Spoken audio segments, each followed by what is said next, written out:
सतगुरु जो देगा वो कहीं नहीं मिलेगा। दूसरी दुकान ऐसी नहीं है दुनिया में जो कुछ दे सके। एक शिष्य गया जाके अर्जुन साहब से कहने लगा, जी मुझे शिष्य बना लो। संत जानते हैं कि इसमें कितनी क्षमता है और ये क्या सोच के आया है और इसको क्या मिलना चाहिए। जो ऊपर की पॉलिश की जाती है ना, वो थोड़े दिन में उतर जाती है, चाहे किसी चीज़ पे करके देख लेना। और जब वो पॉलिश उतर जाती है तो जो जैसा वो है वैसा निकल आता है। लेकिन संत तो ऐसे रंग में रंग देते हो, अरंग है, उतरता नहीं है। सूरदास की काली कमलिया पे चढ़े न दूजा रंग। सतगुरु ने जिस रंग में रंग दिया वही रंग, वो रंग उतरता नहीं है। और उतरता है तो वो शिष्य नहीं है, वो उस रंग में रंगा नहीं गया, उसने पर्दा रख लिया बीच में। अब पारस पत्थर का गुण बताते हैं कि लोहे को सोना कर देता है। एक बार कोई गरीब था, देखा छोटी सी दुकान थी, महात्मा नदी पार जंगल में जाया करते साल के कुछ महीनों में तप करने के लिए। तो जब जा रहे थे उस दुकानदार को देखा, गरीब बेचारा 2-4-5 रुपए कमा लेता, चाय की दुकान थी। उसने सोचा कि गरीब आदमी है, महात्मा के पास पारस पत्थर था, वो दे दिया उसको कि ये ले, मैं इतने दिन के बाद आऊँगा और इससे तू सोना बना लेना। उसने उठा के और रख दिया।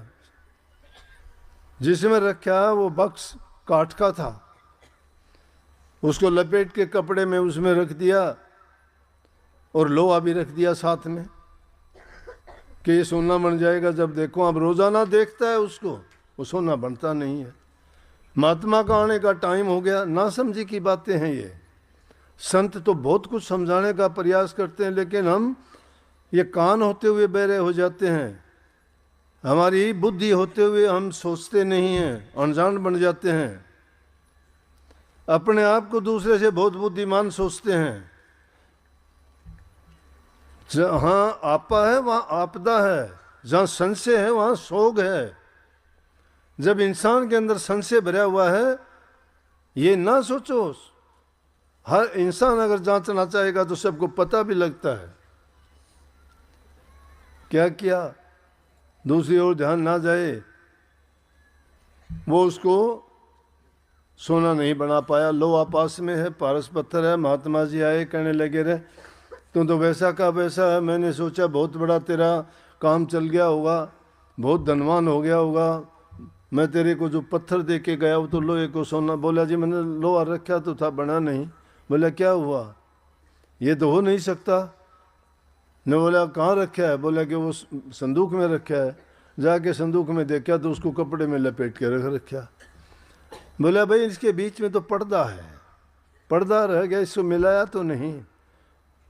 पारस पत्थर वही है, लोहा वही है, लेकिन उसका सोना नहीं बना। क्यों नहीं बना? यही कारण है हम में भी।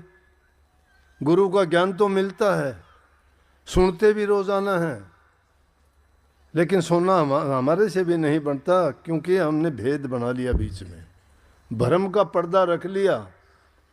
गुरु की बात को हम समझ नहीं पाए।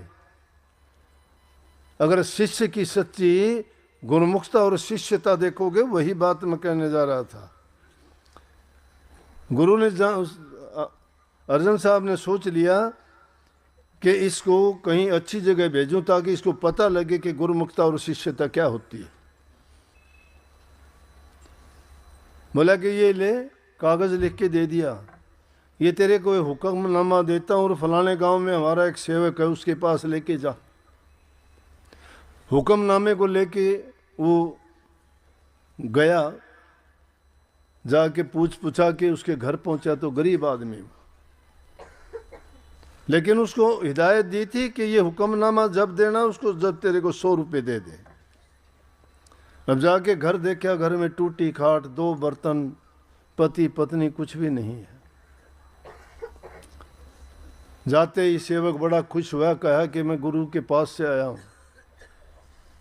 जब गुरु का नाम सुना बड़ा प्रसन्न हो गया, उसको पानी पिलाया, खाट पर बैठाया और बैठा के कहने लगा, बताओ। बोला कि तेरे लिए गुरु का ये हुक्म है। बोला बताओ क्या हुक्म है मेरे लिए। बड़ा खुश हुआ कि गुरु ने मुझे याद किया, धन्य हो गया कि गुरु को मैं याद हूँ कि मैं शिष्य हूँ उनका। इससे ज़्यादा मुझे कुछ नहीं चाहिए जब उनके दिमाग में मेरे प्रति ये है कि मैं उनका शिष्य हूँ। मुझे इससे ज़्यादा दुनिया की कोई पदार्थ, कोई चीज़ की ज़रूरत भी नहीं है। बोले बताऊँ तो जब आपको पहले इसको आप लेने के लिए मुझे 100 रुपये दो। गुरु महाराज का हुक्म हुआ है कि हुक्मनामा जब देना 100 रुपये दे दे। अब 100 रुपये कहाँ से लाए गरीब आदमी। 100 रुपये नहीं थे, घर के बर्तन उठा लिए। बोला आप बैठो, चाय पानी पियो, मैं आता हूँ। बर्तन बेच के 100 रुपये ला के दे दिए, कहने लगी ये ले 100 रुपये। अब